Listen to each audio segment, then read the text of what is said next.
any question asked, we have to try to define some terms, what we mean by ego. And I think if we replace this term simply by I, a sense of I, we all have a sense of I that comprises basically a total picture of who we think we are.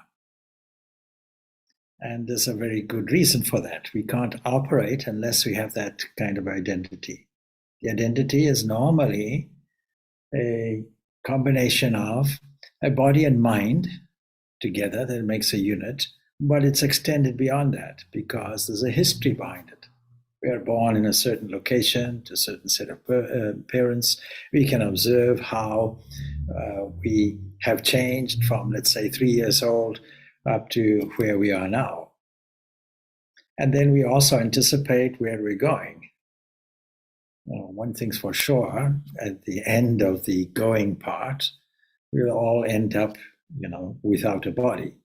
This body will disintegrate at some point or other, and we will dispose of it either through cremation or burial or whatever is your cultural method. So this sense of ego is not really a difficulty for us. It's not a problem. It's a great advantage. Without this ego, we cannot really do many things. We cannot dominate as a species. Imagine a small child, age about, let's say, 6 or something, let's say in India, sitting on a big buffalo and commanding it. The buffalo with one swipe can crush the poor child.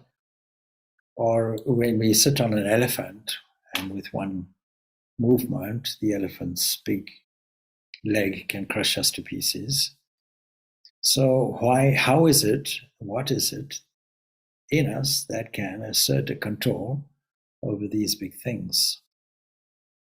So why is there so much discussion in spiritual circles about this ego? It is because egoism is the difficulty.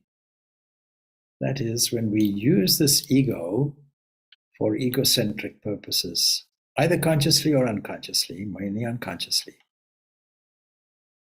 And that means that we all have a certain self-image. We all have a mechanism that feels we have to fight or defend. We have to use some kind of strategy that preserves this identity. And the mistake is in the beginning, this is not our real identity. The mistake is that this ego, as it is called, or egoism, is one of the various kleshas that is mentioned in the Patanjali Yoga Sutras, so beautifully, succinctly held together. And the mother of all misunderstandings would be ignorance. By ignorance, we don't mean lack of education, we don't mean lack of understanding the world or anything like that. Ego, avidya as it's called, lack of knowledge, lack of understanding, is simply that we have interpreted the world on a superficial level. We've taken this world with its network of time and space and causation to be an area, a small sphere of activity where we sit in a position where we have to either defend or in any way react to people and places and events around us. But the people and places and events around us are subject to change and time. And it's something we're aware of, but we don't take it so seriously. We don't take it seriously because we think the opposite of what is there. And so the famous example of that is in the Mahabharata, where Yudhishthira goes to try and find his brothers. His brothers have all gone to find water. They come across a lake, and the lake is inhabited by a ghost. And the ghost says, well, you can't really drink from this water, from this lake. I'm the owner and the master of this lake. But you have to answer some profound questions. Well, none of them really adequately did it. And they all turn to stone, and Yudhishthira comes to see what is wrong. And Yudhishthira, an older brother, is wiser. He is really the embodiment of dharma. the thing that holds everything together. And so he knows what the laws of nature are and what moral behavior is. And in order to do that, he is also aware of what's preventing us from accessing this correct interpretation of what is. And so the question arises like this: what is the most paradoxical thing that man is engaged in? That's a summary, kind of summary of the question. And the paradoxical thing that Yudhishthira quite clarity identifies is that in the midst of death all around us, with people coming and going and dying, we have experienced that, all of us, everybody has experienced some version of this. It is either a friend or an associate, or it is, you've heard maybe even a distant relative. So we all know that there is something called death, and yet we think that we will live forever. We think that we are immortal from a physical, cultural, personality, behavior point of view, and it is not true. So how is it that we make this mistake? This mistake is necessary for us to initially operate as an individual. Every species has to have it. Without that, we cannot engage in living.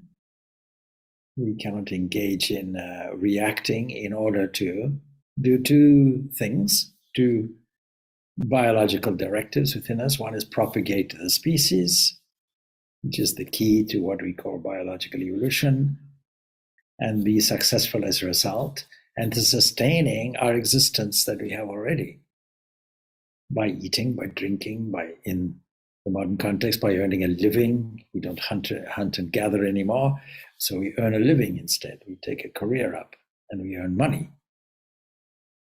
That becomes the source of our sustaining life. And then we are concerned with things around that. It might be marriage, it might be having a family, it might be looking after grandparents or parents, it might be having children of your own and trying to educate them and involved in all your activities concerning your career. All of this is a kind of bubble that we find ourselves in. We haven't got the time and we haven't got the interest for many people to look outside that. When you look outside of that, something is there which is very different. And so the true ego, the true I, is actually a permanent feature. It doesn't come, it doesn't go, it is immortal. And once you have found that, you have found that fundamental knowledge that is called paravidya, a higher kind of knowledge. That paravidya, or higher knowledge, will reveal, the rest was just a superficial series of waves that come and go, and I can observe them coming and going, and I really have nothing to do with it. I am just the enjoyer, the observer of all of these waves. And one of these waves is this sense of identity. Another of these waves will be memory. Another series of waves will be memory.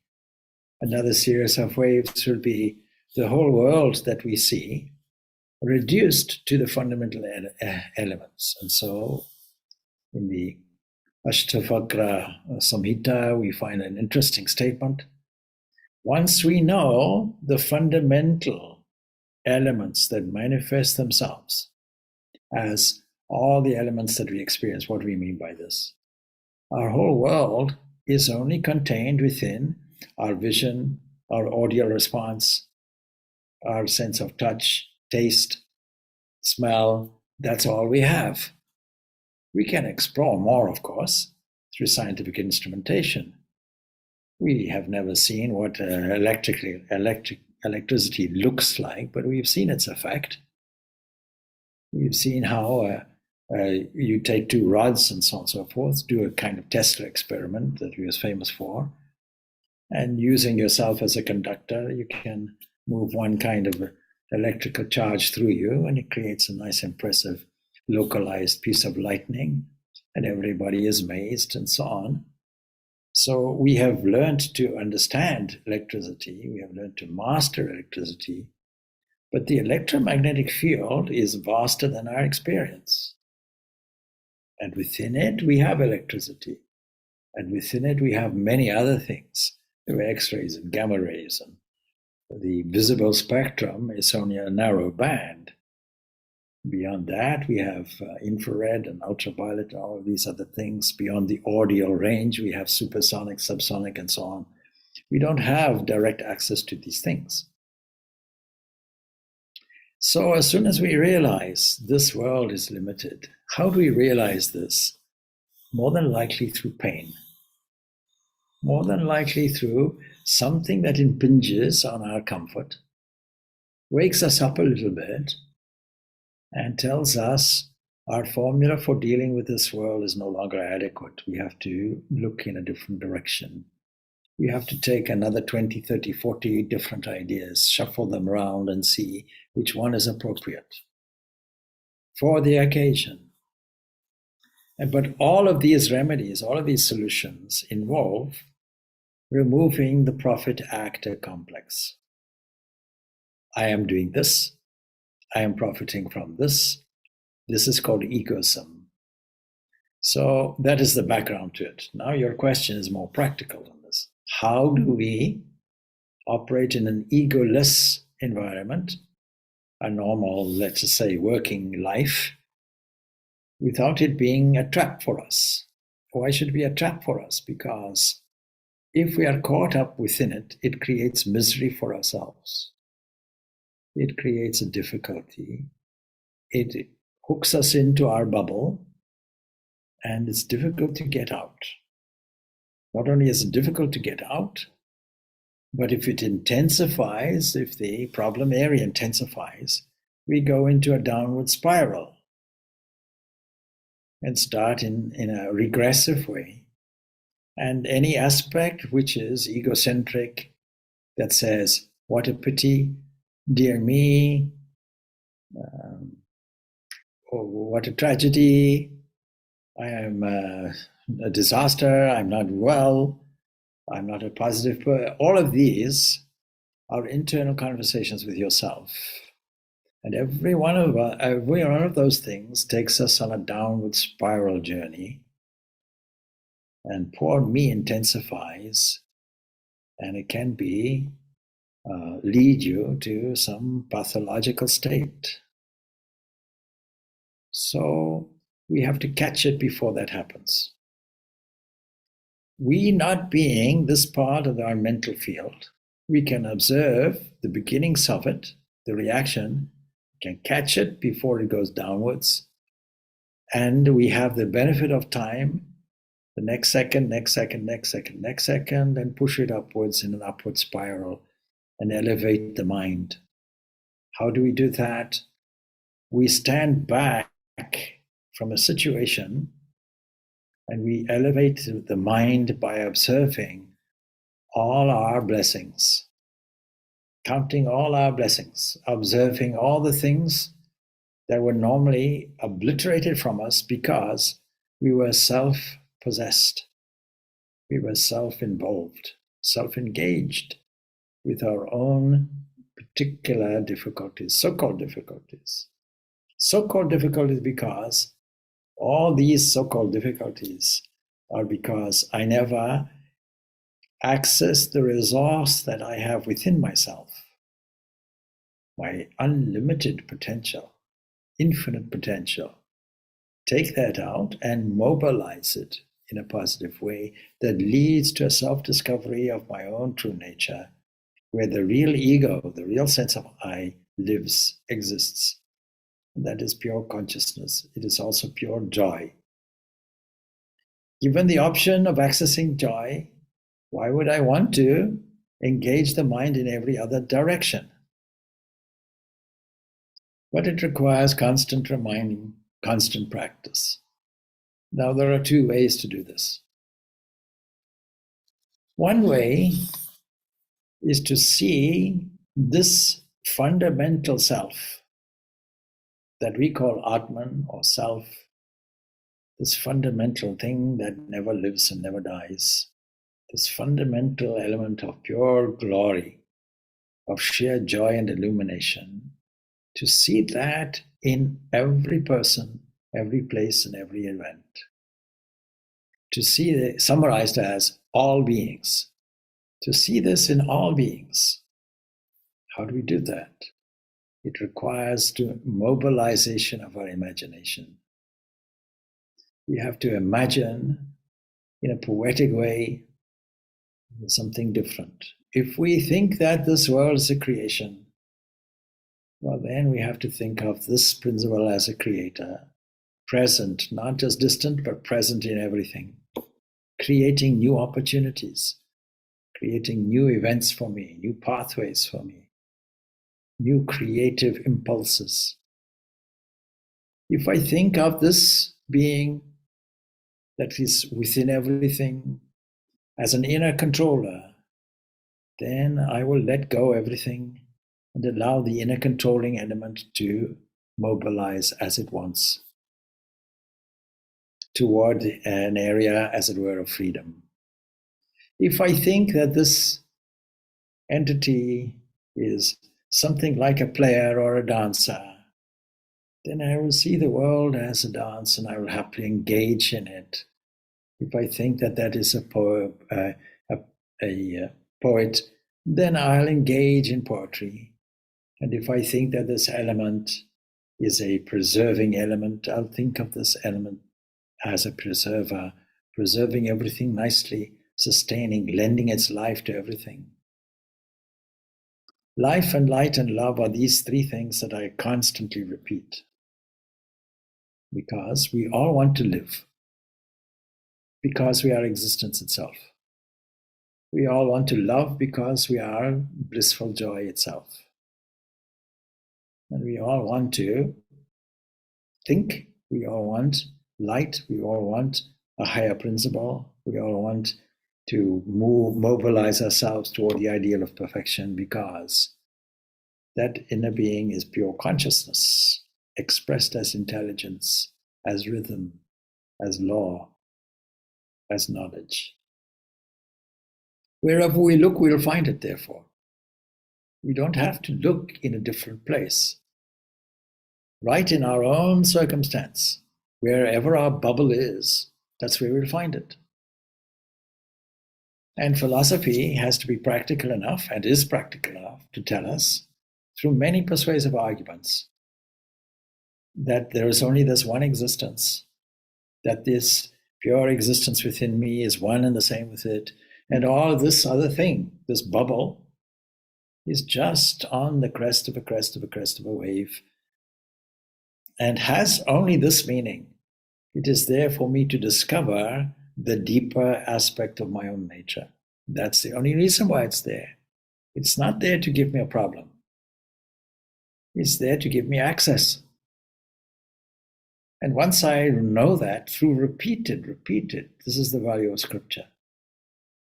So the one way is see this God, or infinite invisible, or supreme principle, or infinite companion, or mother, or father, or whatever aspect you like to give it. It's up to you, whatever is psychologically suitable for you. In every person, in every place, in every event. That's one way. That means I have to assert my individuality in a temporary way. Accept it. Accept it in a corresponding position. For example, if I see that infinite being as a mother, I have to accept myself as a child. If I see that infinite as a friend, I have to accept myself as a companion. And so it goes on. That's one way, a very suitable way for most people. Another way will be, and you can alternate these ways, is to see that all of this, what we call this, all of this people, places, in short, our world, all of it is a fleeting thing, like a series of waves resolved into the subtle waves, which we call tanmatras. These are subtle areas, subtle waves that give rise to what we see and respond to.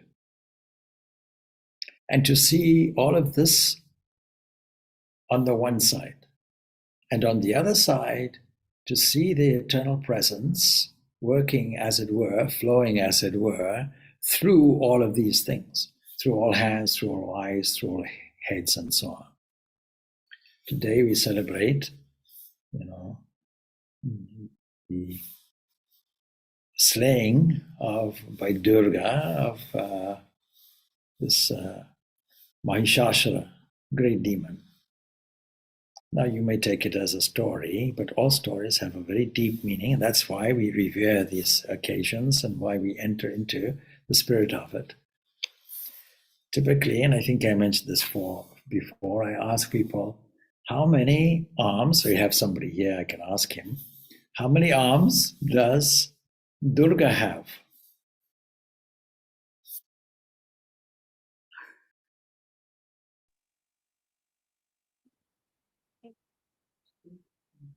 Okay, somebody here says 6, other people may say 8, and other images are more.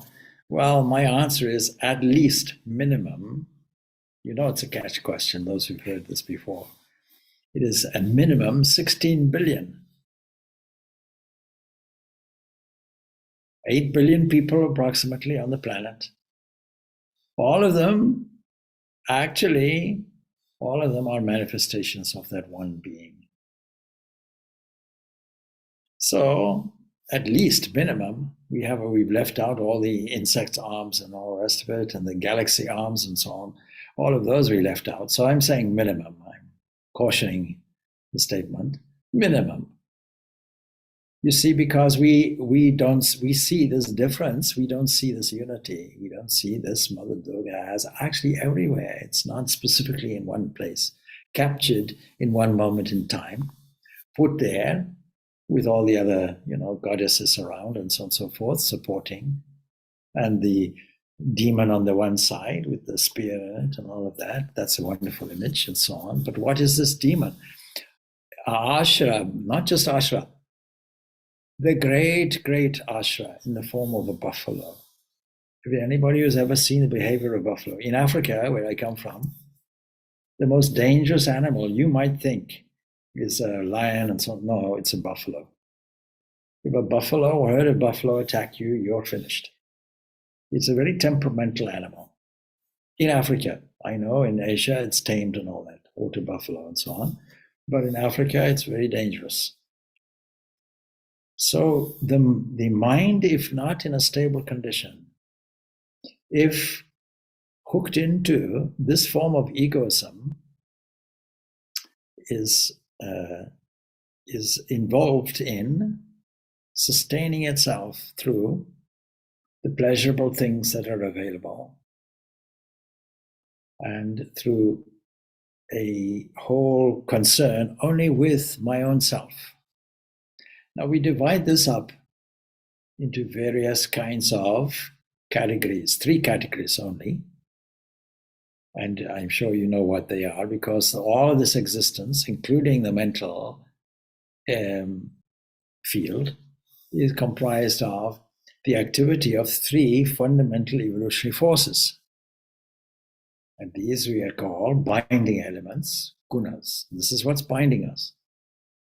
And this is what is giving us a restricted world with certain laws. Let's take it in the context of physics. We have inertia. Then we have electrical energy. And then we have gravitational energy. One wants to stabilize and unify everything. One wants to project everything outward, and one wants to not to do anything. In the mind, we also have this. We have a sense of laziness, lack of interest from time to time.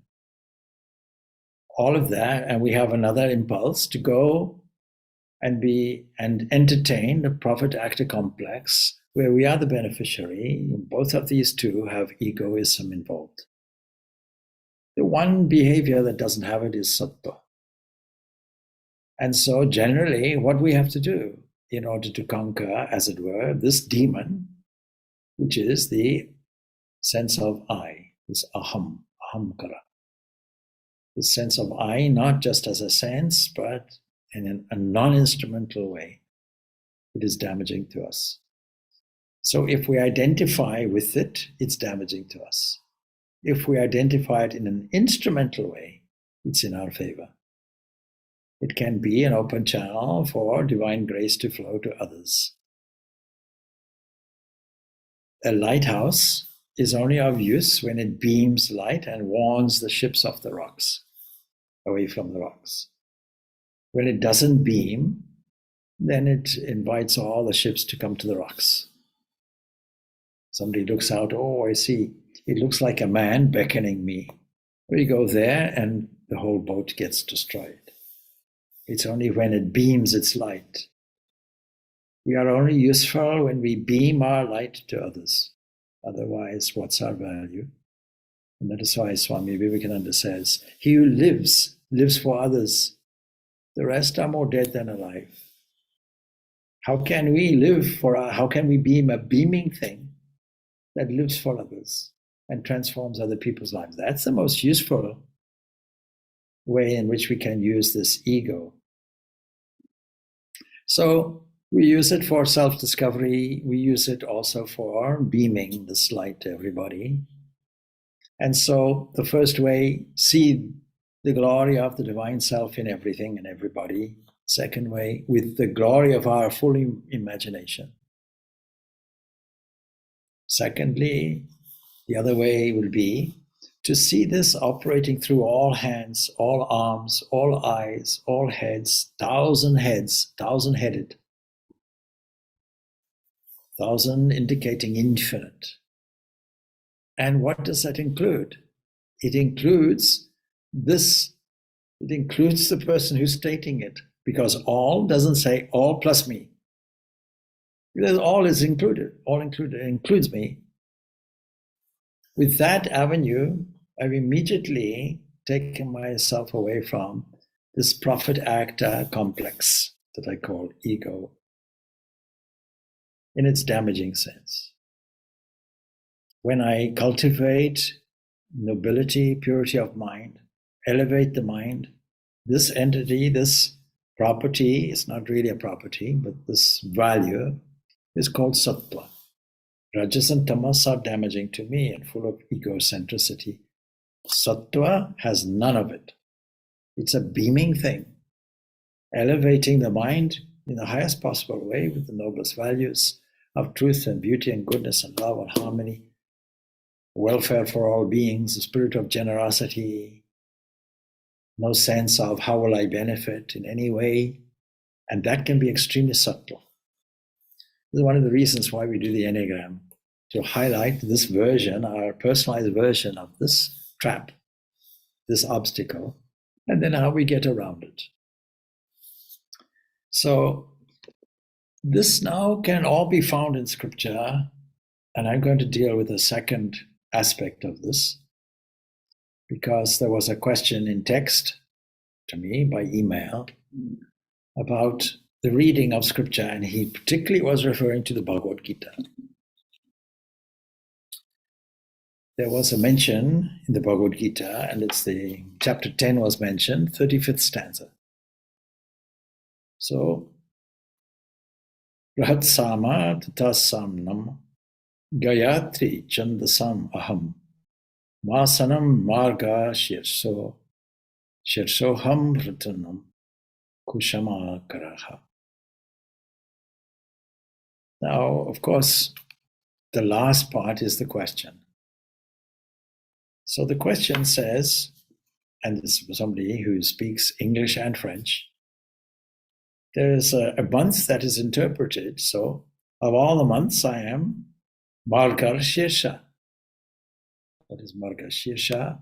It's the 9th month. And the 9th month is also called Agrahayana. Agrahayana or Margashirsha. Both of these will do.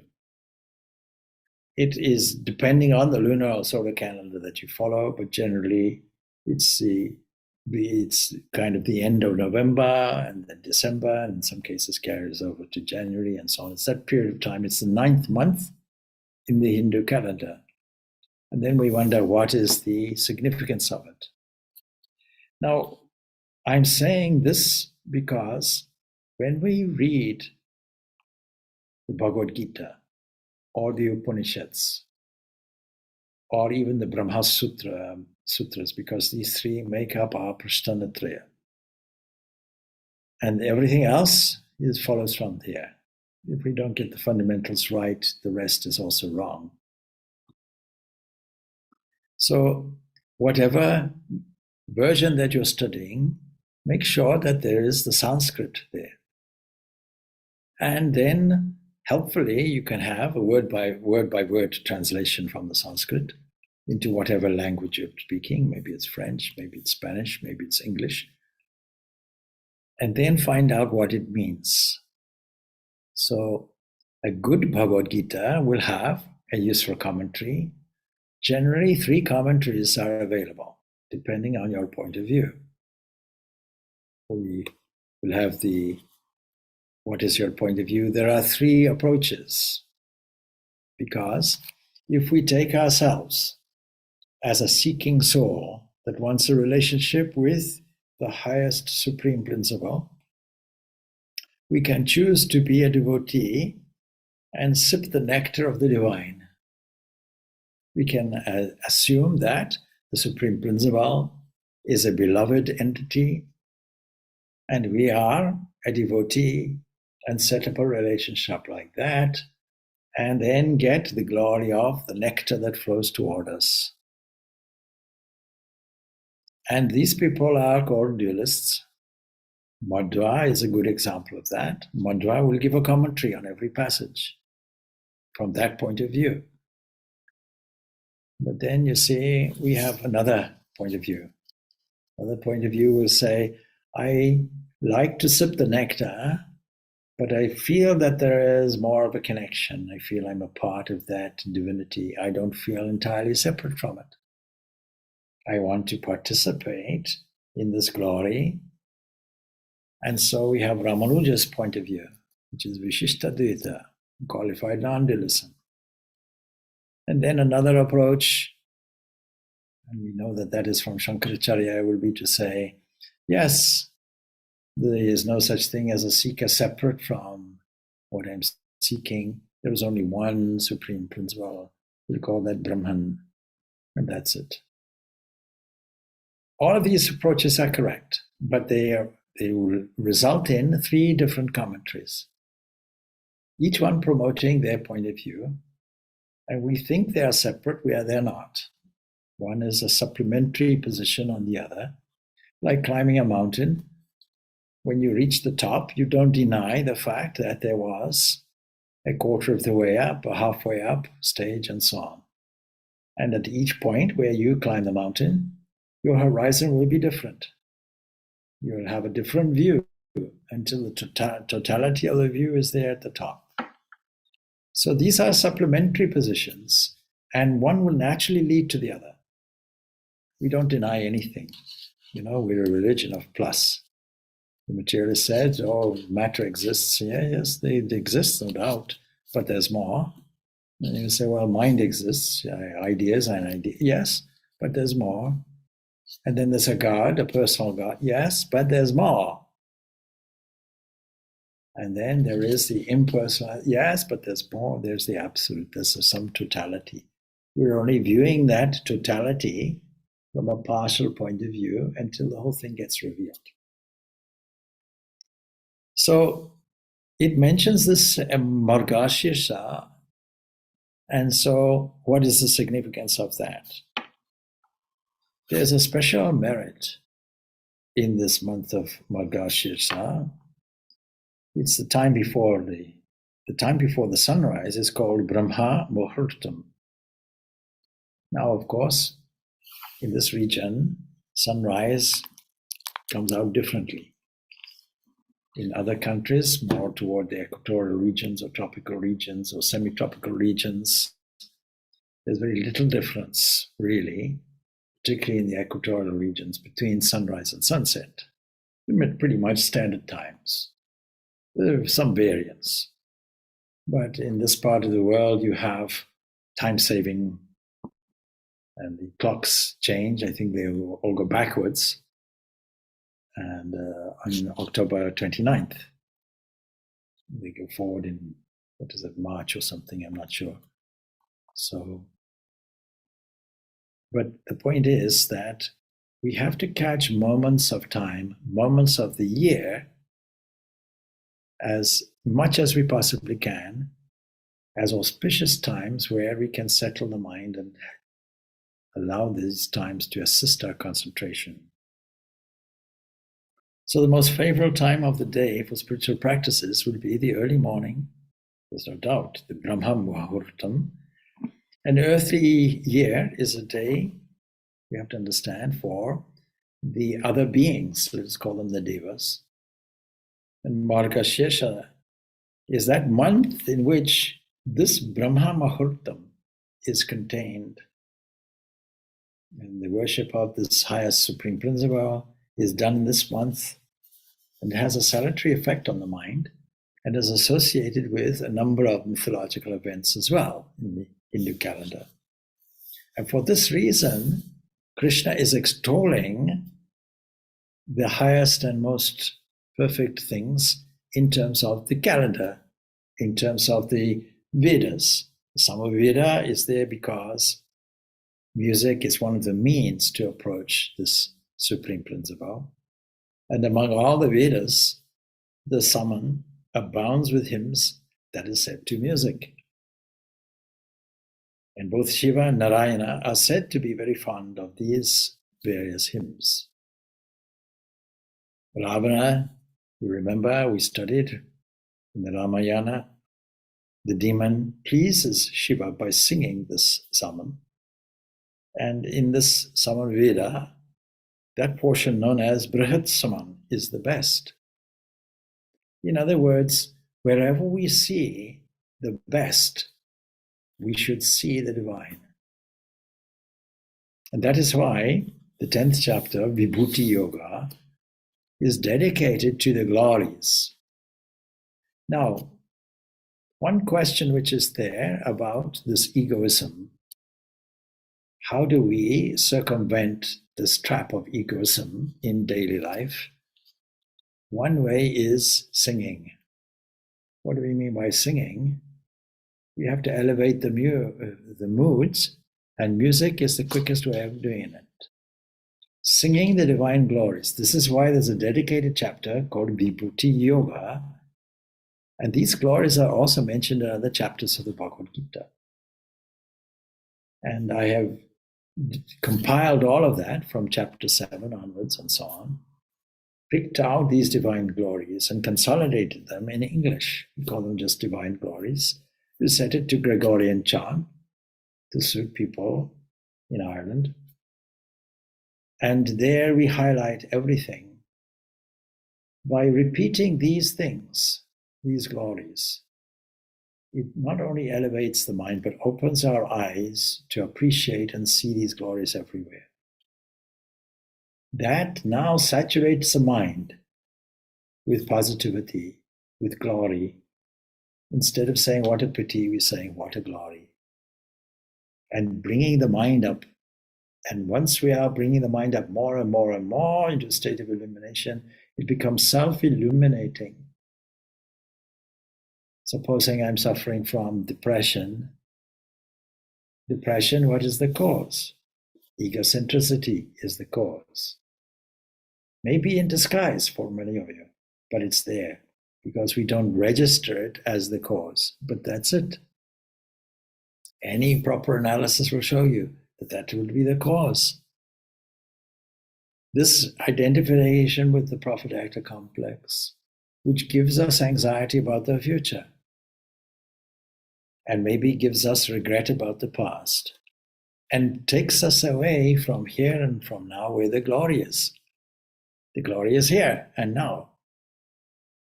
Why should we obscure it by worrying about what has not arrived or worrying about something that is gone?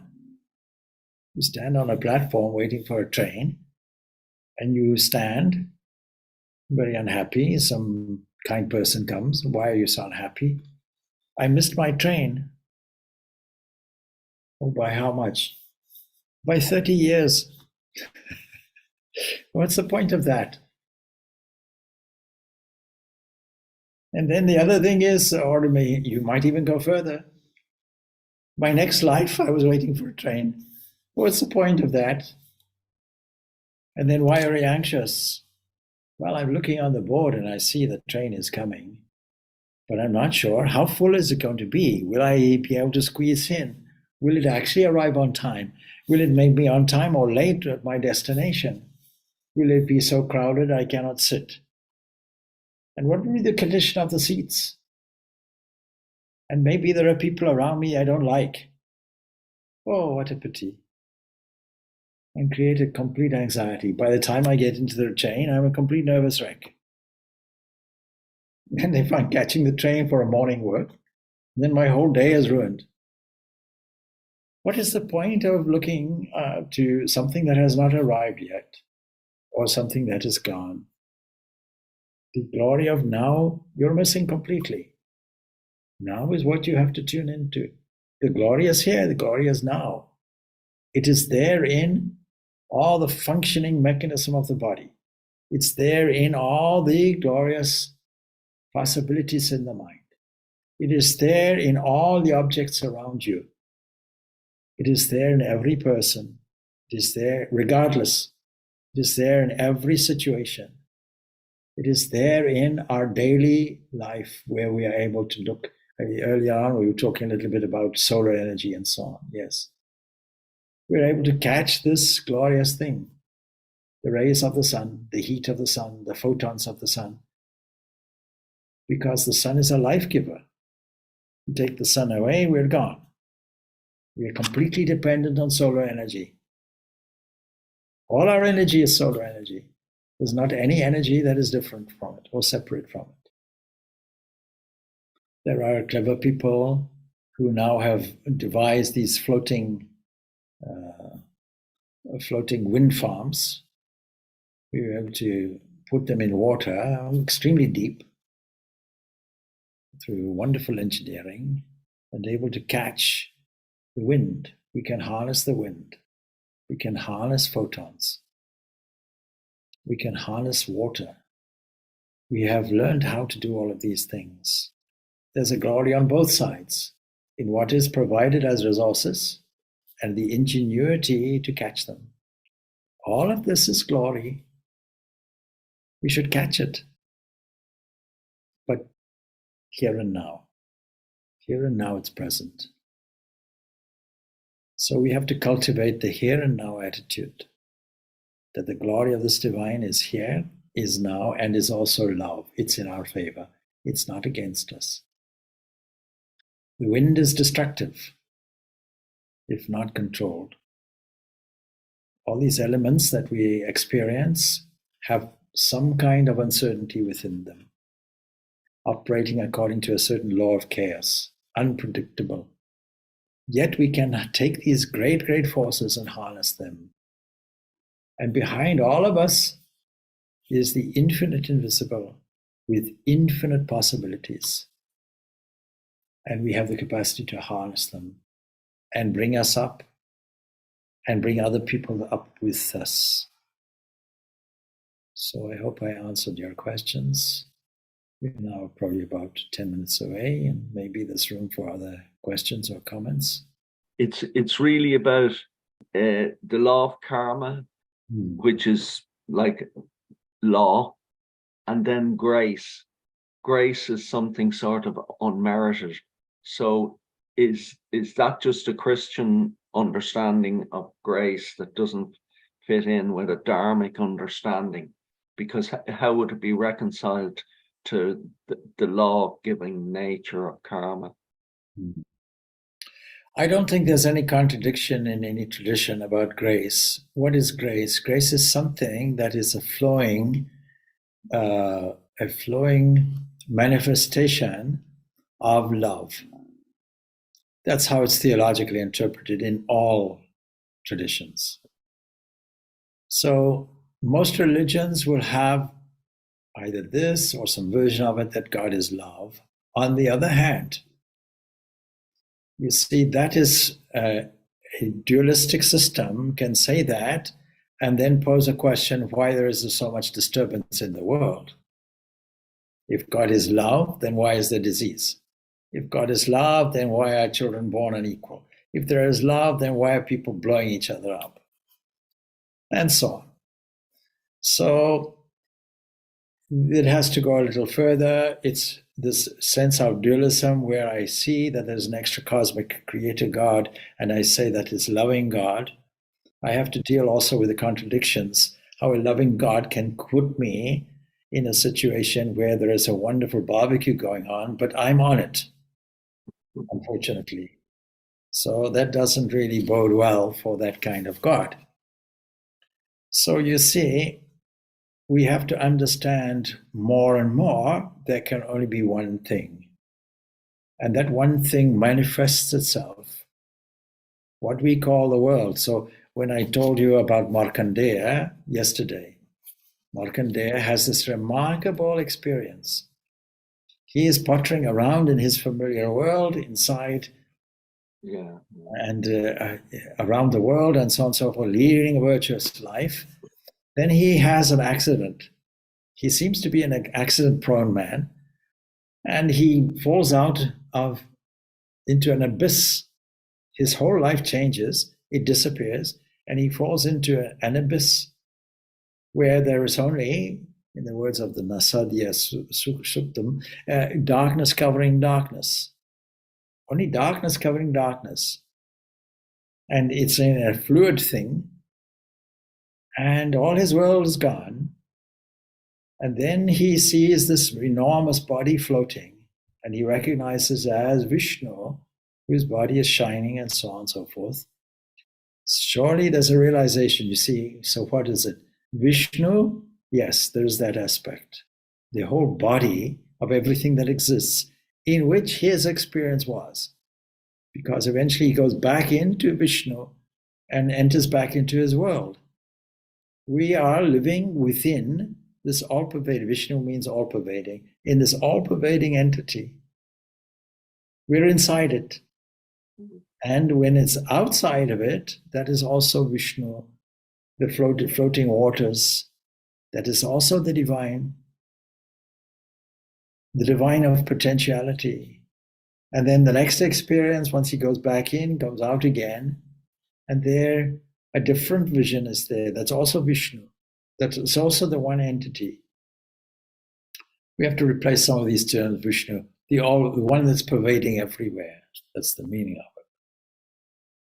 So this is extremely turbulent. This is a subject to various laws, not only a law of causation, but also a law of chaos.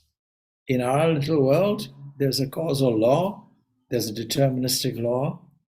In scientific terminology, it's following the laws of general relativity. Newtonian physics for calculation purposes in some realms, and general relativity of Einstein. But when we get to the fundamental quantum level, it is all haphazard. It's all indeterminate. You can't nail it down. It's full of uncertainties. It follows an uncertainty principle. It doesn't follow the same laws.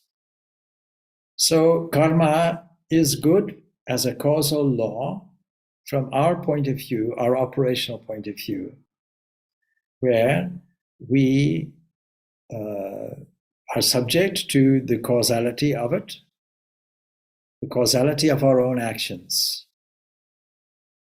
But now you see, we can overthrow that karma of the future by inserting something of our own and directing it properly. And as soon as we do that, we create an opening where divine grace is flowing through to us. And the divine grace is always there. It's not something that is supplied like a dove from heaven. It is always flowing. It is always there.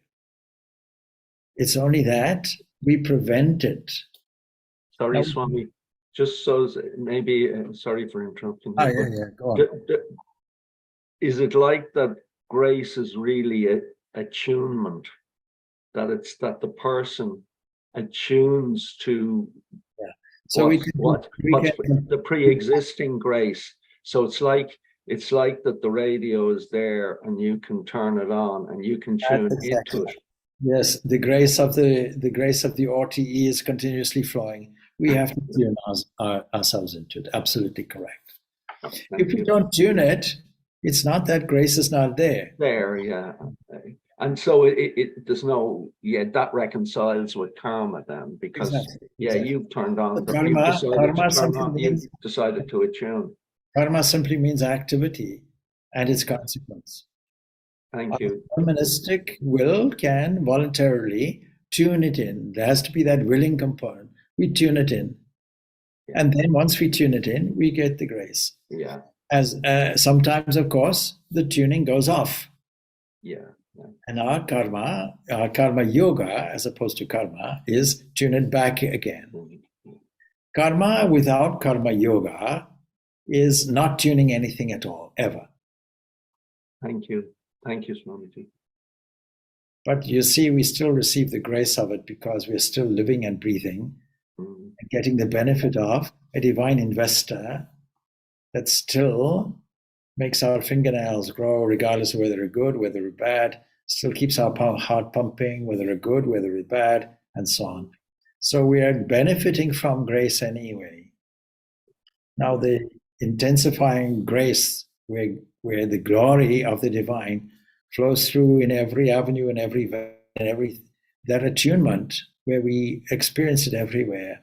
Yes, this is by deliberate tuning that we call spiritual practice or meditation or concentration, yoga, in summary. Thank you, Swamiji. Okay, all good. Well, we'll leave it there, I think. Yes. Om Shanti, Shanti, Shanti. Peace, peace, peace be unto all. Except I see there's one thing there, one thing in chat.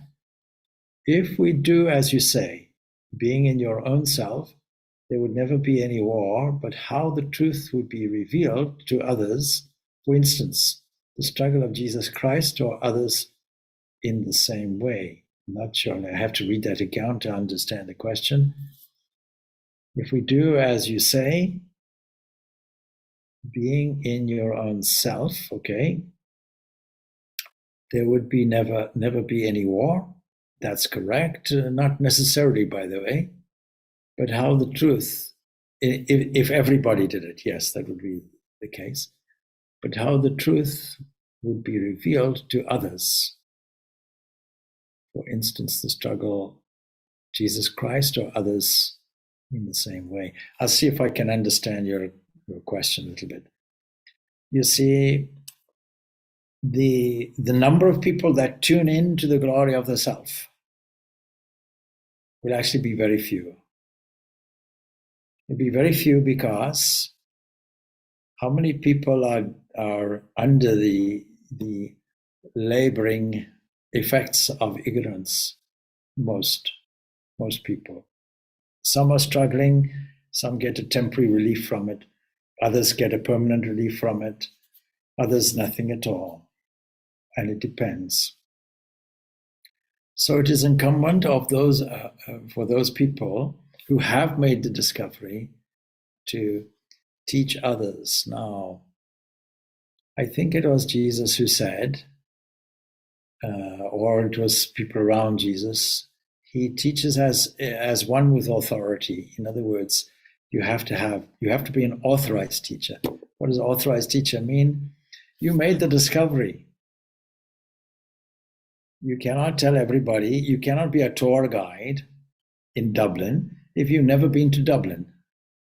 I think you have to go to Dublin first and explore the history and go around all the sites and so in order to be a tour guide. So that's the point. That's the point. And it is these great incarnations, such as Jesus, these perfected souls or great saints, great prophets, and so on, who are the great teachers, because primarily they teach by example, apart from anything else. You have to be a product of your own product. All right. So we leave it there. Yes. I hope I answered that question too.